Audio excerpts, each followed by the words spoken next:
Sebelum terlambat, sebaiknya memang PSSI harus mengganti Bima Sakti dengan pelatih yang lebih berkualitas.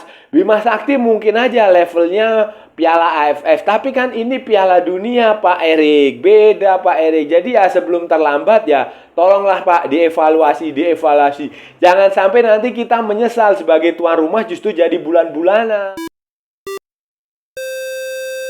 Halo saudara-saudara, jumpa lagi dengan komentator gadungan di sini. Dengan komentator yang gadungan. Seperti biasa, saudara-saudara, seperti biasa, kalau kita sudah bertemu, pasti akan ada yang kita bicarakan. Akan ada yang kita bahas tentang sepak bola di negara serumpun, sepak bola di Asia Tenggara, di Indonesia, di Malaysia, di Thailand, di Vietnam, di Singapura, di Brunei, di Kamboja, di mana-mana pokoknya di Asia Tenggara, saudara-saudara. Semua akan kita bicarakan, baik yang bermanfaat maupun yang tidak bermanfaat, baik yang menghibur maupun yang bikin sedih, baik yang menyenangkan maupun yang membosankan. Pokoknya bebas, saudara-saudara, bebas, bebas, bebas. Yang penting sopan. Hari ini, saudara-saudara, hari ini kita akan bicara tentang tim nasional Indonesia U17 yang baru saja menjalani 2 pertandingan persahabatan awal dengan hasil yang sangat mengecewakan sekali.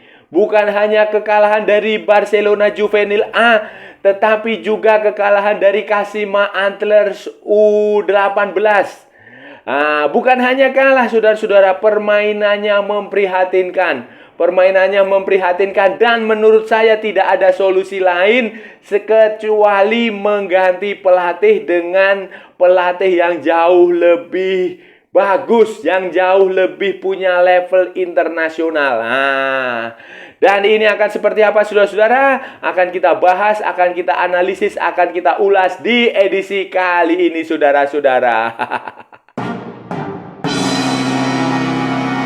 Tengah-tengah keraguan banyak pendukung tim nasional Indonesia, saudara-saudara, PSSI tetap jalan terus dengan keputusannya menunjuk Bima Sakti sebagai pelatih tim nasional Indonesia U17 untuk Piala Dunia U17. Dan persiapan terus dilakukan, seleksi di berbagai kota sudah digelar, 42 pemain sudah didapatkan dan akan dipanggil, dan 42 pemain ini akan digabung dengan 30 berapa pemain ini yang tampil di pertandingan yang sudah jadi pemain warisan dari Piala AFF U17 2022 dan kualifikasi Piala Asia U17 yang lalu, saudara-saudara. Dan pemain-pemain ini, pemain-pemain inti yang sudah menjadi kepercayaan Bima Sakti sejak Piala AFF U17 itu sekarang sudah menjalani 2 pertandingan persahabatan, pertandingan uji coba internasional dalam tajuk Garuda United U17. Melawan Barcelona Juvenil A dan melawan Kashima Antlers U18. Juvenil A itu adalah U18 ya, saudara-saudara ya, bukan U17. Jadi hasilnya, saudara-saudara, hasilnya kalah dari Barcelona 0-3. Kemudian kalah dari Kashima Antlers 2-3.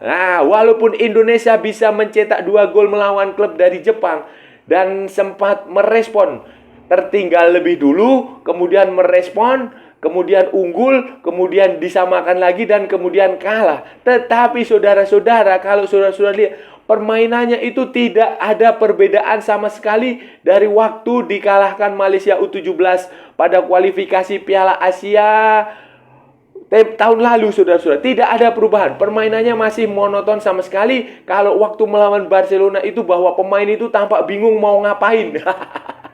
Sementara waktu melawan Kashima Antlers ini, saudara-saudara, 3 gol semuanya diderita lewat skema umpan dari sayap, dari sepak pojok, dari tendangan sudut yang langsung golnya heading semua.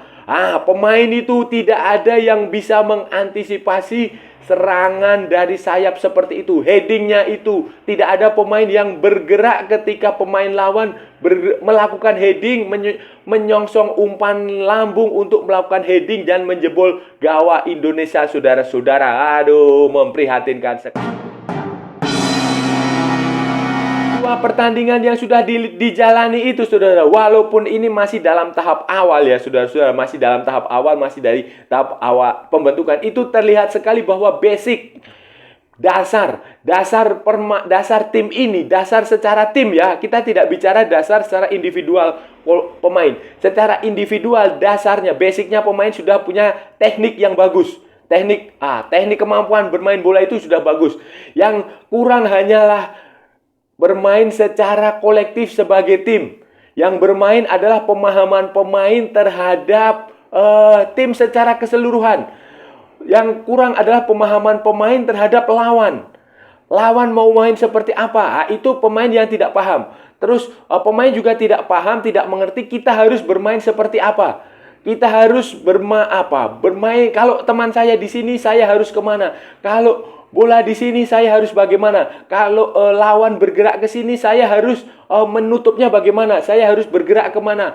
Saya harus melakukan apa? Itu yang tidak dipahami, itu yang tidak dimiliki oleh pemain-pemain timnas Indonesia U17 sejauh ini. Dan itu juga yang saya lihat sejak waktu Piala AFF U16 dan kualifikasi Piala Asia U17. Di Piala AFF U16 tahun lalu memang kita juara, saudara-saudara, kita juara. Tetapi kita hanya mengandalkan semangat juang. Itu saja, semangat. Secara permainan itu ya, kalau istilahnya, pokoknya asal berlari, asal semangat, itu aja. Tidak ada game plan yang bagus, tidak ada taktik, tidak ada strategi yang benar-benar membuat, oh iya ini tim ini memang bagus. Sama halnya ketika kualifikasi Piala Asia 17, pemain juga hanya mengandalkan semangat saja, hanya berlari, pokoknya hanya ngotot lah, hanya itu aja modalnya. Tidak ada teknik taktik sepak bola modern yang diinstal ke dalam situ. Tidak ada pola permainan yang benar-benar mengatakan bahwa ini tim ini punya prospek bagus. Tim ini punya masa depan hingga 10-15 tahun. Tidak ada, saudara. Jadi hanya mengandalkan dua hal itu saja. Dan itu masih terlihat sampai saat ini, saudara-saudara. Hal seperti itu, apa artinya, saudara-saudara? Itu berarti, artinya adalah Timnas Indonesia U17 membutuhkan pelatih. Pelatih, saudara-saudara. Jadi pelatih itu punya fungsi bukan hanya menanamkan semangat, bukan hanya memotivasi. Mungkin saja saya lihat Bima Sakti mungkin hebat dalam hal memotivasi pemain, dalam hal berkata-kata, ahli tata kata. Oke. Ahli tata kata seperti calon presiden itu tuh, siapa itu? Dia mungkin saja bagus dalam hal memotivasi, dalam hal memberi semangat pemain, dalam hal memberikan suntikan energi. Itu bagus sekali karena pengalaman dia sebagai pemain yang punya basic di Eropa. Itu memang bagus, saya keren. Tetapi saudara-saudara, suntikan motivasi, semangat, suntikan non teknis seperti itu tidak cukup. Bukan saya bilang tidak penting, ya penting, tetapi tidak cukup hanya seperti itu. Tim yang bagus, tim yang berkualitas itu butuh juga taktik, strategi, cara bermain yang modern, yang terkini, yang bagus, yang berkualitas lah. Apalagi yang akan dihadapi nanti adalah Piala Dunia. Sudah pasti tim-tim yang datang dari seluruh dunia, tim-tim yang datang dari Eropa, dari Amerika Selatan, dari Amerika Utara, dari Asia Timur, yang semuanya punya game plan, punya taktik, punya strategi, punya kemampuan olah bola, punya sepak bola yang modern, yang tidak hanya mengandalkan semangat, yang tidak hanya mengandalkan dukungan tuan rumah, tetapi juga mengandalkan taktik, strategi, cara bermain, sport science, istilahnya begitu, sport science, ilmu sepak bola, ilmu olahraga. Dan itu tidak dimiliki oleh Bima Sakti sejauh ini, saudara-saudara. Bima Sakti tidak bisa bermain dengan game plan yang menurut saya bagus. Tidak ada, tidak terlihat sama sekali, tidak terlihat. Dan ini memang menjadi basic, yang saya bilang ini adalah basic. Jadi ini harus diselesaikan terlebih dahulu sebelum tim nasional Indonesia ini berangkat ke Jerman atau berangkat kemanapun di seluruh dunia lah. Sebab kalau ini belum diperbaiki nanti percuma, saudara-saudara, percuma. Kita akan semakin dikecewakan. Khususnya nanti setelah Piala Dunia U17 diselenggarakan, saudara-saudara. Saya bisa mengatakan Bima Sakti ini tidak memiliki kualitas untuk menjadi pelatih internasional. Saya bukan asal ngomong, saudara-saudara. Saya mengagumi Bima Sakti sebagai pemain. Sebagai pemain yang hebat. Dia dulu adalah gelandang terbaik Indonesia pada eranya.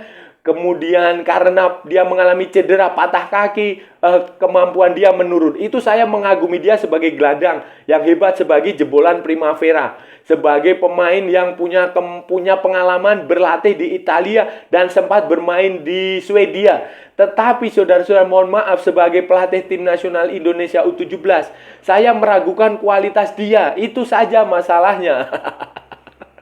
Itu saya meragukan karena saya bukan asal ngomong, saya berdasarkan pengamatan saya terhadap pertandingan-pertandingan yang dijalani oleh tim nasional Indonesia U17. Permainan tim nasional Indonesia U17 ini seperti layaknya klub-klub Indonesia pada umumnya. Iya, betul, hanya mengandalkan speed pemain sayap, hanya mengandalkan semangat juang, hanya mengandalkan bermain di kandang. Dan yang Anda harus perhatikan, yang ini yang saya tidak terlalu suka adalah Bima Sakti itu terlalu bertumpu pada pemain yang itu saja. Iqbal main di situ, tidak pernah tergantikan. Di tengah maupun di depan, itu juga sama saja, saudara-saudara. Jadi pilihannya itu tidak variatif.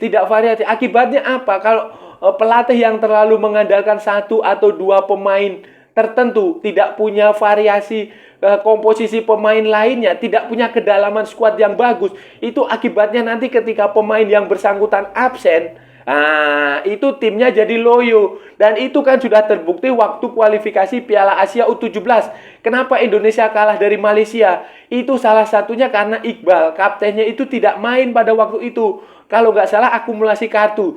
Dan itu membuat Indonesia kalah kan. Nah, itu salah satu contoh. Dan itu ternyata masih dilakukan Bima Sakti sampai saat ini. Seharusnya tidak seperti itu. Seharusnya dia harus punya banyak pilihan pemain supaya tidak tergantung kepada satu dua orang saja. Jadi ketika nanti pemain itu absen, ya timnya itu tetap masih bisa bernafas, saudara-saudara. Bagaimana, saudara-saudara? Solusinya adalah ya seperti yang saya selalu bilang, pemain keturunan yang grade A, pemain yang berpengalaman. Weber Jardim itu kabarnya sudah OTW ke Indonesia. Oke lah, bagus. Kemudian Gabriel Willovan itu seharusnya dirayu. Kemudian pemain seperti Julian Urip yang sudah pernah main di timnas Belanda U17 itu juga harusnya diusahakan untuk didatangkan. Kemudian Abdurrahman Iwan yang main di Piala Asia U17 bersama Qatar, itu seharusnya juga dibujuk, dinego bagaimana caranya supaya bermain. Terus ada lagi beberapa pemain yang di Belanda itu, yang main di klub juniornya di Eredivisie, itu juga harus berusaha didatangkan. Dibujuk bagaimana caranya nanti. Ya, masalah proses naturalisasi pertukaran paspor itu kan, itu hanya masalah administratif saja, saudara-saudara. Itu gampang lah, nanti tinggal minta petunjuk langsung dari Presiden sama DPR RI, itu udah beres dalam 3 bulan itu sudah selesai. Tapi kan yang penting adalah kemauan. Jangan jadi kita mengatakan, Pak Erick Thohir mengatakan, kalau hati mereka tidak merah putih, ya buat apa? Bukan seperti itu, Pak. Konsep nasionalisme zaman sekarang itu bukan seperti itu. Bukan seperti itu. Kalau mereka mau bermain itu bukan karena merah putih juga tidak masalah. Tetapi karena mereka mau bermain di Piala Dunia. konsepnya seperti itu. Nanti sembari berjalan kita tanamkan jiwa merah putih itu, nasionalisme itu. Jadi tidak bisa kita kontra. Kalau dia tidak merah putih, kita tidak pakai. Aduh, itu sudah konsep, mungkin konsep tahun 45, tahun 50-an, tahun 60-an. Oke, tapi sekarang konsepnya berbeda. Jadi saya mohon itu dipertimbangkan matang-matang, diusahakan, dibujuk. Contohlah apa yang dikerjakan oleh Sintayong dengan timnas U20 tempo hari maupun dengan timnas senior. Dia tidak peduli pemain itu punya darah merah putih atau tidak. Yang penting dia keturunan Indonesia. Diusahakan, dirayu sebagaimanapun caranya untuk bersedia bermain. Itu saudara-saudara, 42 pemain yang baru saja menjalani seleksi ini juga harus benar-benar dilihat dengan detail. Pemain-pemain siapa saja yang kira-kira punya bakat, punya kemampuan yang bagus untuk mengisi, untuk berkolaborasi dengan pemain yang lama. Kalau perlu untuk menggantikan pemain yang lama. Dan itu benar-benar harus detail. Kalau perlu melibatkan Sintayong, kalau perlu melibatkan si Frank Wormuth. Frank Wormuth sudah pasti akan dilibatkan. Kalau perlu juga melibatkan Dennis Wise langsung. Dennis Wise disuruh pulang lagi. Disuruh menyeleksi 42 pemain ini. Jadi benar-benar pelatih-pelatih yang punya reputasi lah. Bukannya saya nggak percaya dengan pelatih-pelatih lokal Indonesia yang mantan pemain tim nasional Indonesia itu ya. Tetapi ada baiknya memang pelatih-pelatih sekelas Sintayong, pelatih sekelas Dennis Wise, pelatih sekelas Frank Wormuth itu dilibatkan secara langsung untuk menyeleksi pemain-pemain ini, untuk menyeleksi pemain-pemain yang 42 pemain ini. Kalau perlu nanti misalnya di situ ada dapat 11 pemain terbaik, ya semuanya dipanggil 11 itu. Kalau pemain yang lama itu dianggap masih kalah bersaing dengan pemain yang baru, ya pemain yang lama ini diganti gitu. Dan yang penting itu seperti yang saya bilang, kedalaman skuad itu paling penting, saudara-saudara. Kedalaman skuad paling penting. Dan yang jauh lebih penting lagi adalah pelatihnya. Levelnya Bima Sakti memang harus diganti. Harus di-upgrade itu susah karena basicnya memang seperti itu. Untuk Piala AFF mungkin masih cocok lah Bima Sakti. Tapi kalau untuk Piala Dunia U17, ya mohon maaf karena lolos ke Piala Asia saja tidak bisa, apalagi ke Piala Dunia U17. Jadi itu pendapat saya seperti itu, dan mohon ini dipertimbangkan dengan baik sebelum benar-benar hal negatif terjadi pada kita. Kenapa kita perlu mengevaluasi Bima Sakti, saudara-saudara? Karena ini loh, begini, ini Piala Dunia. Piala Dunia, sekali lagi dan bukan sekali lagi, berkali-kali saya mengatakan ini Piala Dunia, levelnya internasional. Walaupun ini U17, level remaja, level kaleng-kaleng lah istilahnya kalau dalam piramida sepak bola dunia itu. Tetapi ini dunia juga, Piala Dunia, dan lawannya itu datang dari mana-mana. Kita memang akan masuk di grup A, di pot A, di unggulan. Bisa saja bertemu dengan tim Eropa seperti mana, Inggris, bisa saja, atau tim yang dari Afrika yang kuat-kuat, atau tim dari Amerika, kayak Amerika Serikat, kayak tim dari Amerika Selatan lain yang bagus-bagus lah. Semuanya itu bagus, semuanya bagus, dan mereka punya kualitas pemain maupun kualitas pelatih maupun kualitas permainan yang bagus. Itu jadi kita tidak hanya bisa mengandalkan semangat saja. Kita nanti akan bermain di kemungkinan besar ya Jakarta International Stadium di depan 80.000 penonton. Itu kita akan mengandalkan semangat saja. Saya berani menjamin kalau pelatihnya belum berubah, kita pasti akan bermain dengan semangat. Tetapi kalau ada perubahan pelatih, ada perubahan tim staf pelatih yang jauh lebih kredibel, yang jauh lebih berpengalaman, saya bisa menjamin bukan hanya semangat, tetapi juga pola permainan yang bagus. Tetapi kalau hanya semangat aja ya nggak masalah. Tetapi kan itu juga belum tentu akan bisa menghasilkan sesuatu yang bagus, saudara-saudara. Karena ini levelnya bukan Piala AFF. Levelnya adalah Piala Dunia, timnya datang dari seluruh penjuru bumi. Saudara-saudara, itu tadi pembahasan kita hari ini, saudara-saudara.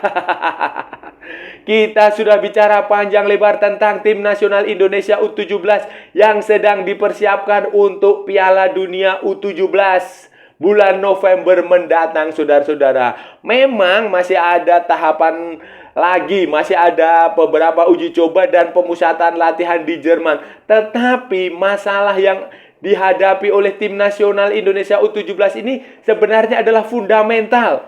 Fundamental sekali, saya saudara-saudara. Mendasar, basic. Apa itu? Yaitu pelatihnya yang miskin strategi, miskin kualitas, miskin segala-galanya. Miskin taktik, miskin kemampuannya tidak bagus lah, saudara. Jadi basicnya ini yang harus diselesaikan terlebih dahulu. Nanti kalau kita pelatnas di Jerman, kita uji coba dengan tim yang lebih besar, itu juga tidak akan menyelesaikan masalah karena basicnya ini tidak bagus, basicnya ini jelek. Jadi ya itu yang harus diselesaikan dengan mencari pelatih yang punya kualitas, punya kemampuan internasional, punya level dunia, saudara-saudara. Ya minimal sekelas Sintayong. Sebelum benar-benar ini terlambat. Jangan sampai nanti kita menyesal bahwa oh iya, dulu komentator gadungan pernah menyarankan seperti ini, tapi Oke, saudara-saudara, dan saya rasa sudah cukup. Kalau ada salah-salah ya mohon maaf, saudara-saudara. Namanya juga gadungan, wajar kalau gadungan salah. Tetapi kalau benar, berarti sebuah kebenaran. Ikuti pula. Kalau saudara-saudara merasa channel ini bermanfaat, silahkan like, share, and subscribe. Tapi kalau tidak, saudara-saudara, abaikan saja. Di skip. Jangan ditonton, tetapi jangan juga di-report. Ikuti pula akun media sosial komentator gadungan, ada di Instagram, ada di Facebook, dan ada di TikTok. Oke, saudara-saudara, sampai bertemu lagi di edisi-edisi berikutnya dengan tema-tema yang jauh tidak bermanfaat, dengan tema-tema yang jauh tidak berguna. Salam olahraga dan merdeka!